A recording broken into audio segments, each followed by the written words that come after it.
జోదం ఇప్పుడు జోదమే. ఇది గవర్నమెంటు పద్ధతిలో ఆడినా, అక్రమంగా ఆడినా, అన్యాయంగా ఆడినా జోదం ఎప్పుడు జోడమే. ఎండ్ ఆఫ్ ద డే ఆ చెప్ప చేతికే మిగులుతుంది, డబ్బులు అయితే రావు, అదైతే కన్ఫర్మ్. సో ఇక్కడ ఈ పెద్ద పెద్ద స్టార్లు ప్రమోట్ చేస్తున్నారు, ఇదిగో పలానా ఆడు అని చెప్పేసి వెళ్ళిపోతున్నారు అంతే. అది ఆడు ఆడకపో అది నీ ఇష్టం, లింక్ నొక్కకపో అది నీ ఇష్టం.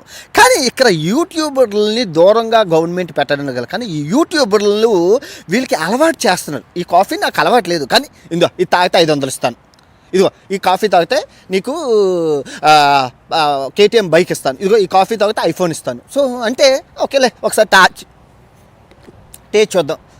కొందరు బాగాలేదురా అనేసి దీని జోలికి పోరు, ఇంకొందరు అబ్బా బాగుందిరా 2 సేపు తాగుతారు. సో ఈ అలవాటు అనేది వీళ్ళు చేస్తున్నారు అనేసి ఈ యూట్యూబర్లని, మన సోషల్ ఇన్ఫ్లుయెన్సర్ని గవర్నమెంట్ ఆఫ్ ఇండియా దూరంగా ఉండమని మన మోడీ గారే చెప్పారు. ఈ విషయం మీ అందరికీ తెలుసు. ఎగ్జాంపుల్గా చెప్పకండి. సో అబ్బాయి దయచేసి బెట్టింగ్ యాప్లకి దూరంగా ఉండండి, జీవితాలు నాశనం అయిపోతాయి. కష్టపడి పనిచేసిన 10 రూపాయలు మీ చేతిలో ఉంటుంది. భారతదేశంలో నిరుద్యోగం ఎక్కువ ఉంది. సో ఆ నిరుద్యోగాన్ని బెట్టింగ్ రూపంలోని వీళ్ళు మిమ్మల్ని దాచుకుంటున్నారు. భారతదేశాన్ని నాశనం చేయడానికి భారతదేశం యొక్క శక్తి యువరక్తం.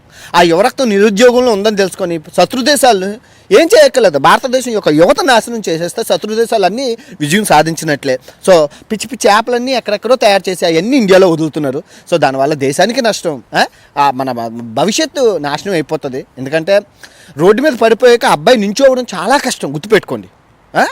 అంతవరకు వెళ్ళకండి. సిగరెట్ మందు డేంజరే, కానీ అవి కొంచెం స్లోగా మనిషిని చంపేస్తాయి. కానీ ఈ బెట్టింగ్ ఆన్ ద స్పాట్ మిమ్మల్ని చంపేస్తాయి. దయచేసి దూరంగా ఉండండి.